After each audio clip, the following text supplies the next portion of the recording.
ఈ వార్తలకు వస్తే గుంటూరులో బీజేపీ రాష్ట్ర అధ్యక్షుడు కన్నా లక్ష్మీనారాయణ ఇంటి ముందు ఉద్రిక్తత నెలకొన్న కాకినాడలో చంద్రబాబును బీజేపీ నేతలు అడ్డుకోవడాన్ని నిరసిస్తూ కన్నా ఇంటి ముందు టీడీపీ కార్యకర్తలు ఆందోళన చేపట్టారు. మోడీ కన్నాకు వ్యతిరేకంగా నినాదాలు చేశారు. టీడీపీ కార్యకర్తల ఆందోళనతో కన్నా లక్ష్మీనారాయణ ఇంటి నుంచి బయటకు వచ్చారు. కన్నాకు మద్దతుగా బీజేపీ శ్రేణులు భారీగా నినాదాలు చేశాయి. దీంతో టీడీపీ బీజేపీ కార్యకర్తల మధ్య తోపులాట వాగ్వాదం చోటు చేసుకుంది.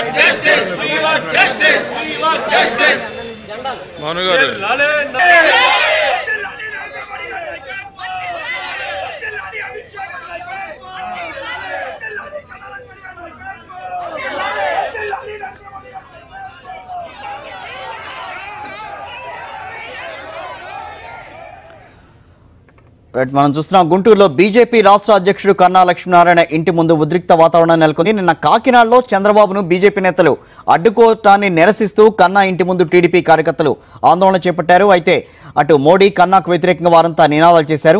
టీడీపీ కార్యకర్తల ఆందోళనతో కన్నా లక్ష్మీనారాయణ ఇంటి నుంచి బయటకు వచ్చారు.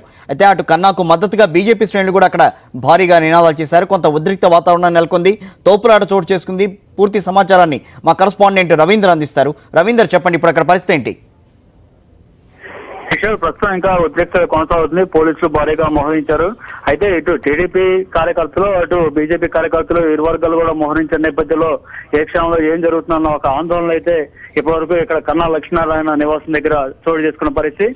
నిన్న కాకినాడలో ఏదైతే ఘటన చోటు చేసుకుందో కొంతమంది బీజేపీ నాయకులు కార్యకర్తలు వెళ్లి ముఖ్యమంత్రి చంద్రబాబును అడ్డుకున్న వ్యవహారానికి సంబంధించి దానికి నిరసనగా టీడీపీ సంబంధించిన నేతలు పెద్ద ఎత్తున తరలి వచ్చారు. అయితే వీరందరూ కూడా విజయవాడకు సంబంధించిన వారు కావడం ఇక్కడ గమనించాల్సిన అవసరం. గుంటూరులో ఉన్నటువంటి టీడీపీ నాయకులు కానీ కార్యకర్తలు కానీ ఎలాంటి సమాచారం లేదు. వీరందరూ కూడా విజయవాడ నుంచి లీగల్ సెల్ అథారిటీ ఆధ్వర్యంలో వీరందరూ కూడా పెద్ద సంఖ్యలో తరలి వచ్చి కన్నా లక్ష్మీనారాయణ ఇంటి ఎదుట ధర్నా కూర్చున్నారు. ఈ సంగతి తెలుసుకున్న కన్నా లక్ష్మీనారాయణ ఇంట్లో నుంచి బయటకు వచ్చి ఏకంగా వారు ఎదురుగా కుర్చీ చేసుకుని కూర్చున్నారు. దీంతో ఒక ఉద్రిక్తత నెలకొంది. మరోవైపు బీజేపీ సంబంధించిన కార్యకర్తలు కూడా పెద్ద సంఖ్యలో తరలి వచ్చి టీడీపీ కార్యకర్తల నినాదాలకు వ్యతిరేకంగా వీరు కూడా నినాదాలు చేయడంతో ఒక ఉద్రిక్తత నెలకొంది.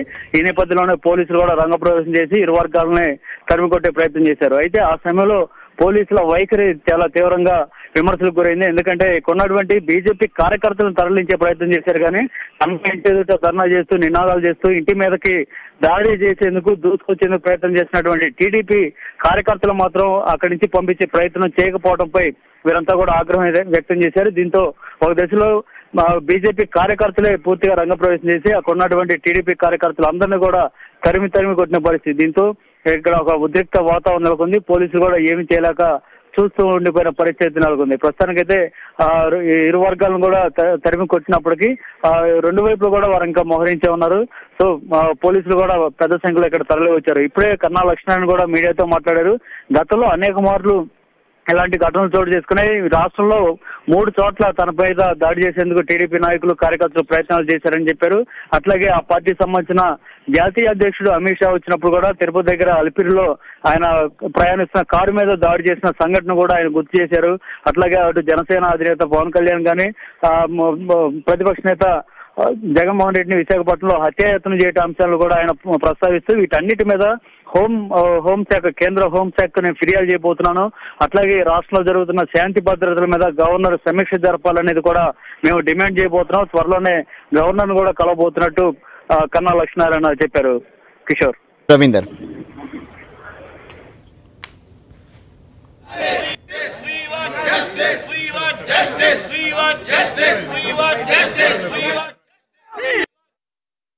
ఒక ముఖ్యమంత్రి ఒక మహిళని పట్టుకొని ఫినిష్ చేస్తాను అని ఆయన అంటాం. ఆయన కొడుకు గాని ఆయన అనుచరుగణం గాని మేము తలుచుకుంటే అందరినీ ఫినిష్ చేస్తామని చెప్పడం, వాళ్ళ ఇన్స్ట్రక్షన్స్ అందుకొని ఈ రోజున తెలుగుదేశం గుండాలు నన్ను చంపడానికి మా ఇంటి మీద దాడి చేయటం అనేటువంటి దాన్ని సభ్య సమాజంలో ప్రజాస్వామ్యంలో ఉన్నటువంటి ప్రతి వాళ్ళు కూడా ఖండించాల్సినటువంటి అవసరం ఉంది. నేను గవర్నర్ గారిని కూడా రిక్వెస్ట్ చేస్తున్నాను, ఈ రాష్ట్రంలో శాంతి భద్రతలు నశించినాయి, మీరు డైరెక్ట్ గా చర్య తీసుకోవాలని చెప్పేసి నేను కూడా గవర్నర్ గారిని కోరుతా